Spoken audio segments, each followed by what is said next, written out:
जय माँ लक्ष्मी। राधे राधे एवरीवन। आज की वीडियो में मैं आपको महालक्ष्मी व्रत की कथा सुनाऊंगी। तो चलिए कथा शुरू करते हैं। कहानी सुनने के लिए हम अपने सीधे हाथ में थोड़े से चावल और फूल ले लेंगे। अब हम महालक्ष्मी व्रत कथा शुरू करते हैं। प्राचीन काल में एक गरीब ब्राह्मण एक गांव में रहता था। वह नियम पूर्वक जंगल में विष्णु भगवान के मंदिर जाकर पूजा करता था।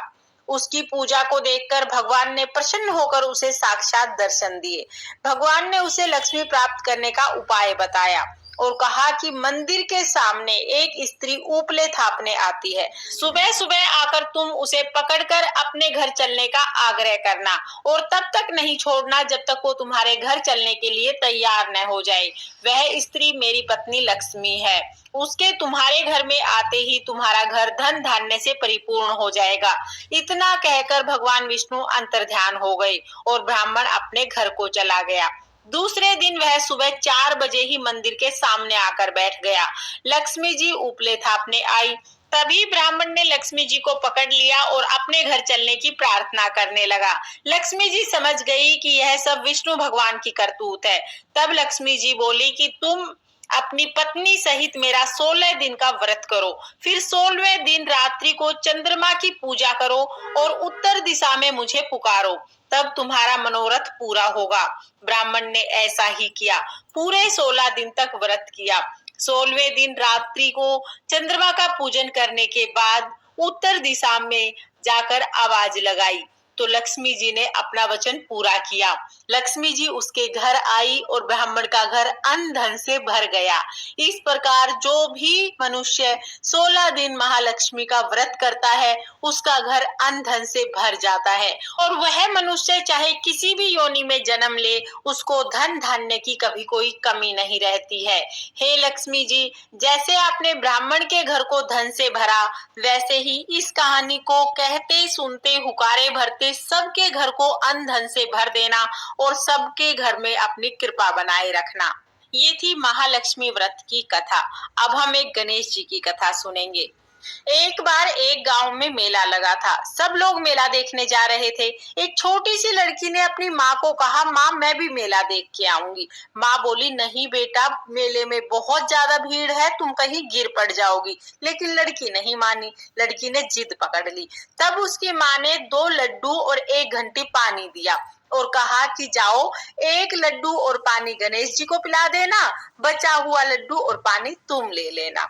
लड़की मेले में चली गई। जाके सीधा गणेश जी के पास बैठ गई और बोली, हे गणेश जी, 1 लड्डू और पानी तुम्हें, बचा हुआ लड्डू और पानी मुझे। ये कहते कहते सुबह से शाम हो गई। शाम को मेला बिछड़ने लगा। सब लोग मेले से वापस जाने लगे, लेकिन लड़की नहीं उठी। उसने कहा, जब तक गणेश जी आके लड्डू खा के पानी नहीं पिएंगे मैं तब तक नहीं जाऊंगी। अब गणेश जी ने सोचा कि इसने तो हट पकड़ लिया है, ये तो जाएगी नहीं और इसका दोष मेरे सिर लगेगा। गणेश जी एक छोटे से बालक के रूप में आए और आकर लड्डू खाया, पानी पिया। फिर लड़की से बोले, लो तुम्हारा लड्डू खाया, लो तुम्हारा पानी पिया, अब मांगो जो मांगना है। लड़की मन में सोचने लगी, क्या मांगू? अन्न मांगू, धन मांगू, खेत मांगू, खलिहान मांगू, महल मांगू, हवेली मांगू, सुहाग मांगू, क्या मांगू? वो छोटा सा बालक बोला कि जो जो तुमने सोचा है वो सब हो जाएगा, अब तुम अपने घर चली जाओ। लड़की अपने घर आ गई। माँ बोली, बेटा बहुत देर लगा दी, अब तक कहाँ थी? लड़की ने कहा, माँ तुमने ही तो कहा था कि गणेश जी को लड्डू खिला के पानी पिला के आना। मैं तो गणेश जी को लड्डू खिला के और पानी पिला के आई हूँ। जैसे ही लड़की ने ये सारी बात अपनी माँ को बताई, उनका घर अन्न धन से भर गया। जो जो लड़की ने सोचा था वो सब कुछ हो गया। हे गणेश जी महाराज, जैसे आपने उस लड़की के घर को अन्न धन से भरा, जैसे उसकी सारी इच्छाएं पूरी की, वैसे ही इस कहानी को कहते सुनते हुकारा भरते सबके घर को अन्न धन से भरना और सबकी सब मनोकामनाएं पूरी करना। ये थी गणेश जी की कथा। इस तरह से महालक्ष्मी व्रत की कथा पूर्ण होती है। कथा सुनने के बाद जो हमने हाथ में फूल और चावल लिए हैं वो हम लक्ष्मी जी के चरणों में समर्पित कर देंगे। फ्रेंड्स, ये महालक्ष्मी की व्रत कथा आपको पूरे 16 दिन तक सुननी है। अगर आप व्रत ना भी कर पाए तो व्रत कथा आप जरूर जरूर सुने। आपको महालक्ष्मी व्रत कथा कैसी लगी कमेंट करके जरूर बताना। और अगर ये वीडियो आपको पसंद आई हो, वीडियो आपके लिए थोड़ी बहुत भी यूजफुल हो, तो प्लीज प्लीज वीडियो को लाइक कर देना। हम महिलाएं घर में तीज त्योहार कैसे करते हैं ये देखने के लिए मेरे चैनल को सब की जो अष्टमी तिथि होती है उस तक ये 16 दिवसीय व्रत पूजन किए जाते हैं। तो ये जो व्रत पूजन होते हैं 16 दिवसीय होते हैं।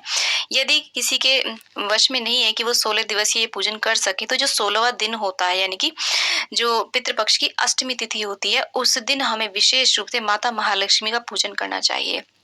अब देखिए, यदि आप 16 दिवसीय व्रत कर रहे हैं तो आपने ये इस प्रकार का जो पूजन है वो पहले दिन करना है और डेली आपको यहीं पे पूजन करना है। और 16वें दिन कुछ विशेष पूजन किया जाता है, यानी कि 16वें दिन यहाँ पर पूजन किया जाता है गज लक्ष्मी का, यानी कि गज पर विराजमान लक्ष्मी का पूजन किया जाता है। हाथी का भी पूजन किया जाता है। इस पूजा को हाथी पूजा के नाम से भी जाना जाता है। तो माता महालक्ष्मी की पूजा बहुत ही विशेष होती है। तो अगर आपने चौकी पहले से ही लगा रखी है तो वहां पर आप इस पूजन को सोने चांदी का जैसा भी कलश हो या फिर मिट्टी का कलश स्थापित करिए। कलश के अंदर जल, गंगा जल और उसके अंदर लौंग, इलायची, सिक्का, सुपारी, एक कमलगट्टा और कौड़ी और कुछ दूर्वा और अक्षत इसमें डाल दीजिए। यानी कि 16 दूर्वा हमें डालनी होती है, क्योंकि 16 दिवसीय है तो 16 अंक का विशेष महत्व है। इसके साथ में यहाँ पर पंचपल्लव लगा करके एक नारियल रखना होता है। नारियल का मुख या तो पूजा करने वाले की तरफ रखिए या फिर ऊपर की तरफ भी रखा जा सकता है। इसी के साथ में हमें माता महालक्ष्मी की एक फोटो प्रतिमा चाहिए, जिसमें माता या तो गज के ऊपर विराजमान हो या फिर यहाँ पर गज उनके उसमें होने चाहिए, फोटो में होने चाहिए। जैसे कि इस फोटो में आप देख सकते हैं, तो यहाँ पे दोनों साइड में जो गज माता को स्नान करा रहे होते हैं ना, इस तरीके की हमें फोटो लेनी होती है। इसके अलावा यदि आपके पास ऐसी फोटो प्रतिमा नहीं है तो जो भी आपके पास माता महालक्ष्मी की फोटो प्रतिमा है आप उन्हें रख सकते हैं। चावल के ऊपर विराजमान करिए उन्हें, अक्षत रख के, अक्षत जो होते हैं ना एकदम साबुत रखिए आप पूजा में, टूटे हुए बिल्कुल भी नहीं लेने चाहिए अक्षत। और अगर विष्णु भगवान के साथ लक्ष्मी माता हो तो बहुत ही विशेष होता है। और इसी के साथ में देखिए, जो 16वां दिन होता है उस दिन हाथी की भी पूजा की जाती है। मिट्टी का हाथी आता है, कुम्हार के यहाँ मिल जाता है या फिर मार्केट में बहुत मिल जाता है। नहीं मिलता है तो आप स्वयं भी मिट्टी से हाथी बना सकते हैं बहुत ही आसानी से। कुछ भी नहीं आता है तो आप पिंडाकार रूप में हाथी जैसी शेप दे दीजिए थोड़ी सी और उसी का पूजन कर लीजिए। 16वें दिन यानी कि श्राद्ध पक्ष की जो अष्टमी तिथि होती है ना, उस दिन हाथी की अवश्य रूप से पूजा की जाती है। मान लीजिए जैसे आपने चौकी तो पहले से लगाई है तो हाथी उस दिन लाया जाता है और हाथी का पूजन जरूर किया जाता है। हाथी को भी हमने देखिए अक्षत के ऊपर विराजमान कर दिया। इसके साथ में माता महालक्ष्मी का पूजन कभी भी अकेला नहीं करना चाहिए। गणेश जी की स्थापना जरूर करिए या फिर भगवान विष्णु के साथ उनका पूजन करिए।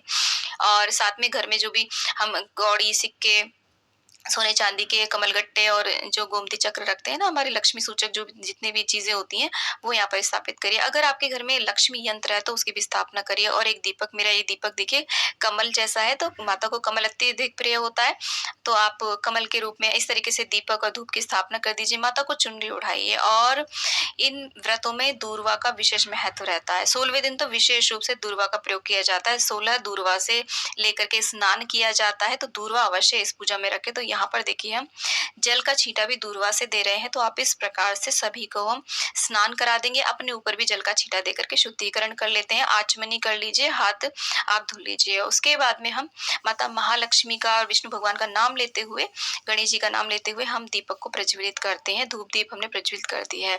इसके बाद में हम सर्वप्रथम गणेश जी का पूजन करेंगे। देखिए हम गणेश जी को यहाँ पर चंदन से, रोली से तिलक करेंगे, अक्षत अर्पित करेंगे, वस्त्र रूपी कलावा और जनेऊ अर्पित करेंगे और उनके जो भी प्रिय चीजें होती हैं वो सब अर्पित करेंगे। जैसे कि दूर्वा है, गुड़हल का पुष्प है, ये सब आप अर्पित करें। तो 16 दूर्वा लेकर के स्नान किया जाता है। दूर्वा जरूर अर्पित करनी चाहिए। 16वें दिन तो जरूर ही अर्पित करें। धूप दीप हम दिखा देंगे। गणेश जी का पूजन करने के बाद में हमने जो कलश की स्थापना करी है, लक्ष्मी कलश की स्थापना करी है यहाँ पर, तो लक्ष्मी कलश की हम इस तरीके से पूजन करेंगे। अब नारियल का मुख आप चाहे तो देखिए पूजा करने वाले की तरफ भी रख सकते हैं या ऊपर भी ऐसे रखा जा सकता है। तो कोई भी फूल हो, फूल माला हो, वो हम अपने लक्ष्मी कलश को इस प्रकार से यहाँ पर देखिए पूजन कर देंगे, धूप दीप दिखा देंगे। इसके बाद में हम हाथी का पूजन करते हैं। तो जो 16वां दिन होता है ना, हाथी का पूजन उस दिन किया जाता है। 16 दिन तक तो 15 दिन तक चौकी ऐसी ही लगी रहती है। 16वें दिन यहाँ पर हाथी की स्थापना की जाती है। यदि आप सिर्फ एक दिन इस व्रत पूजन को कर रहे हैं तो हाथी को देखिए हमने टीका किया है, अक्षत रोली